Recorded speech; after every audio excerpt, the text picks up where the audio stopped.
Hi, Johnny. Hello, hello. I'm so glad that you are reworking your Starlight Waltz from your John Thompson second grade book. Um, this is a great exercise for classical style of waltz, where you have that set left hand accompaniment pattern and then the right hand lyrical melody, sometimes with a harmony added to it. And I think you have a really good sense of the rhythm overall. You have a very good sense of the three beat thing happening throughout, and you have a good sense of how the right hand and the left hand come together. You have no problem with the rhythm on how you're playing. The only thing is that the left hand and the right hand, the individual parts, I guess, how they come together. But I have a feeling that if you're playing one hand at a time, you do not have a problem at all. And I think it's just a matter of getting used to it. But either way, I still think it's a really good idea to do one hand at a time when you start practicing. Do the right hand and do the left hand. And when you're playing the left hand, just notice that there is that very definite pattern going through. It's almost like a cookie cutter pattern. It's a G major and D sharp. D7 and G, and D7, D7, G. That's the pattern. And same thing repeats. G, D7, G, D7, D7, G. And then it's the same thing. G, D7, G, D7, D7, G. One more time. G, D7, G, D7, D7, G. So it's always that repeated eight measure pattern. It's a G, D7, G, G, D7, D7, G, G, and that's a pattern. So and you can just you don't have to play it too many times. You just want to make sure that that's the order. And the right hand, I have a feeling you have a really good feel for the rhythm, the melody line overall. It's actually, I think, it's a pretty catchy tune. So just play repetitions. Play repetitions overall. The more times you play, the more used to it you will get. Let me see. Maybe I don't particularly want to choose a tempo just yet. Because you have a good steady tempo yourself. You don't go fast. You don't go slow. You don't have that issue. So I would just play once. So maybe if you hear it a few times, you will get more used to it. So here it goes.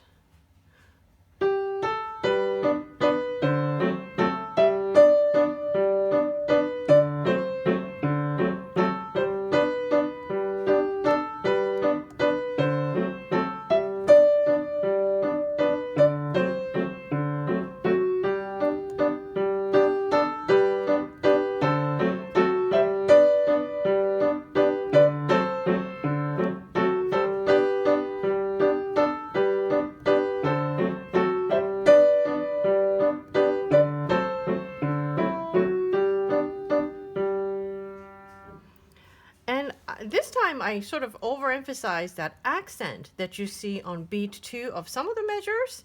And as I was playing, I realized, oh yes, it's hard to slur into an accent. So I prefer to put the accent, the staccato on the first beat of those measures where there is an accent on the second beat. So I'm playing.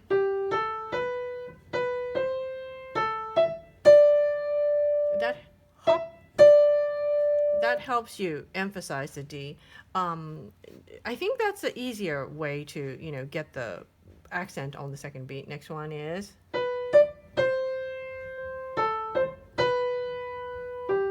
I'll try with a legato. I think it's going to be a little bit harder.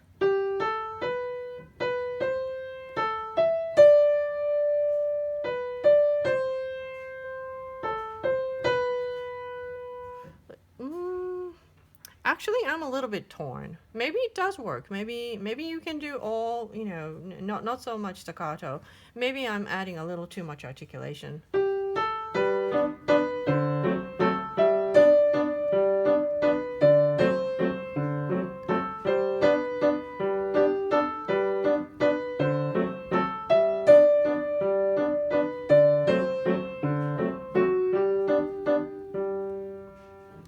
guess it works. I'll try the next one.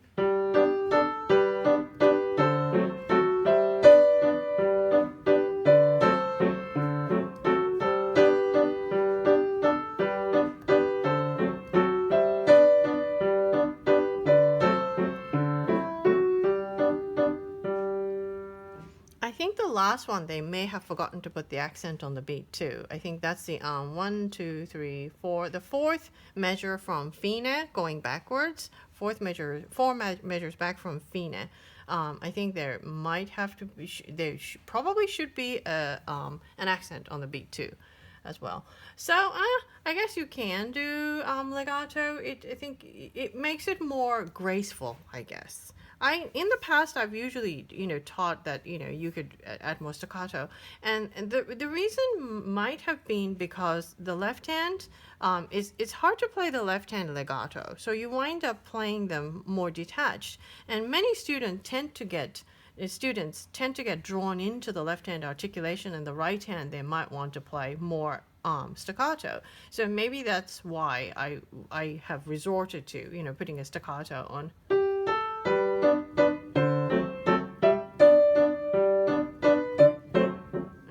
I don't know, something like that. But if the left hand articulation does not affect your right hand, the right hand can certainly be played legato throughout. That'll make it much more lyrical. And when it goes faster, it might be easier to play too. So do continue practicing that first part, and I will just I'll play for you the next parts, the next section where you go into the different theme, and then the chord progression on the left hand changes because now you have they introduce the C major chord.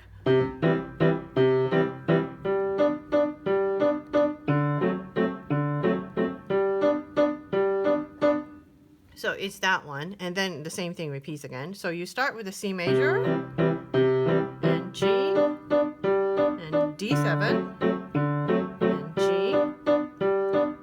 That's the left hand pattern. And when you play the C major chord, this is on the second page of your song, the third system down. There may not be a fingering written on your music. There may be, I cannot remember. On my copy, it is missing the fingering. The standard fingering for that is you put the pinky on the C, and then E, G, C. You play with the 1, 2, 4, 4, 2, 1. That's the standard fingering for any time there is that pattern using the white key. Now, if it's if you have a black key like in a D major situation, then the fingering changes. It goes, and then you'll be using finger 3 on the on that second note of your of the chord of the the octave, the 4-note chord. But if you're playing all white keys, you play 5, 4, 2, 1. That's the preferred fingering. There may be some people who may prefer, a different fingering. There might be some people who prefer 3 on that one. But as far as the usefulness of each finger, I prefer the 4 because like when you have the 4 on the E for the C major chord, that frees up the 3. If you happen to have to go to the F major chord, then you have the 3 already on the F. So that would be, one reason why I would, recommend the 4 on the E. Anyway, so that's the C major chord on the second theme. I will play the second theme one more time. I guess I have not played the whole thing yet. So I will play all the 16 measures of the second theme. And here it goes. Pardon me, I'll start again.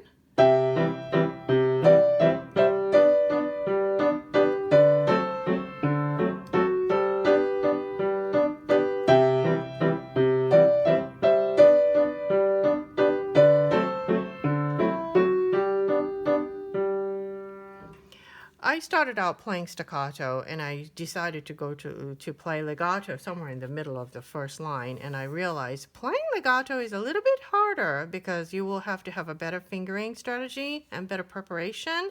So maybe that's why it's not really definite on what kind of an articulation you're supposed to be taking on this piece. If you cannot do the legato, that's fine, as long as you get the accents on where the accents are written. I'll play again.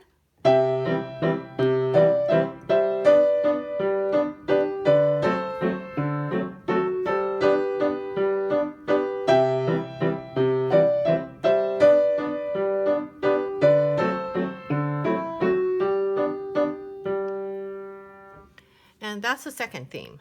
If you could go on to that part, that'll be great. And I will also definitely urge you to start working, if you haven't, on the third page where you start having those 16th notes. It's your agility exercise, and I don't think you have a problem with the rhythm. So, I'm not going to particularly say work with this particular metronome setting. So I will just play the right hand part of the whole of the first half of the third page. This is a variation of the original theme, the one, that one, and then the first variation was that. And then now this is the second variation. It goes.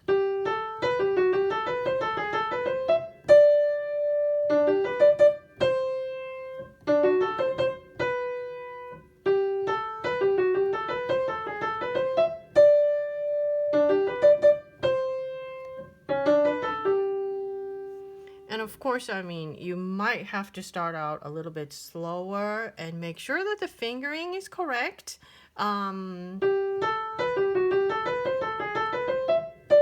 That part is fairly straightforward. You're taking advantage of going over the thumb with your index finger to get to the black key beyond that thumb. So, that's not too hard to play. Next one is this sequence where you catch the D with a finger 3. And I do recommend to play it that way because it sort of helps you get the good articulation on the D. And it's almost like you swing and then you like a full stop on the D. And do keep your wrist and your elbow a little bit flexible so that you can, shift your hand from that position to that to that. And different hand position. But the similar fingering. The first one was 1, 2, 4, 5, and 3. And the next one is a 1, 2, 3, 5, and a 3. And then you repeat. And different ending. Okay, so that's the variation 1. And next is the variation on the second theme. I wonder if it's going to, oh, it's not going to catch. Okay, pardon me. Let me see. Okay, there we go. I think, yes, now it's within the range, camera range. And it's similar in that part. 1, 2, 3, 1. 1, 2.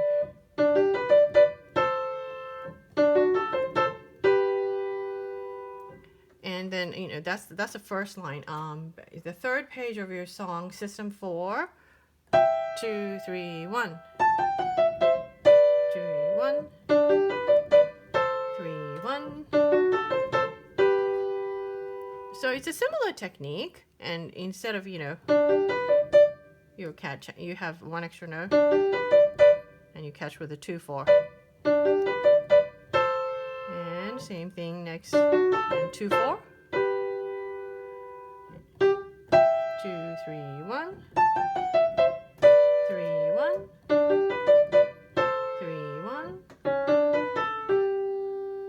So that's the page 3.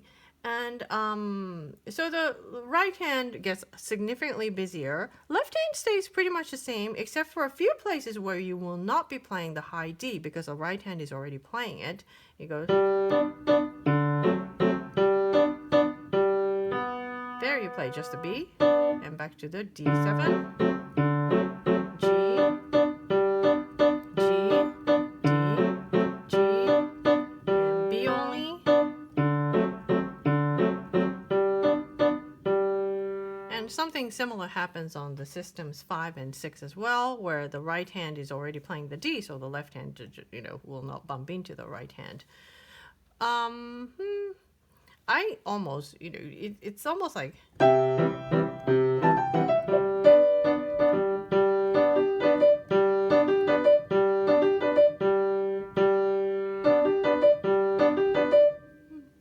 You can sort of play around with it. Maybe left hand can play the D and right hand comes in on the second 16th note. As long as you get all the notes in, that's fine. So that's page 3. Which we're just getting a little bit ahead, but yeah. So continue working. Maybe I will post a video of the whole piece that I play once. Sometimes with longer pieces, it's good to it really helps to listen to how they go, so that you get it in your head how it flows. So maybe I'll follow up with another video where I play the whole thing. So keep on working, and oh yeah, in the next video I will talk about your knocking on heaven's door. Okay, bye.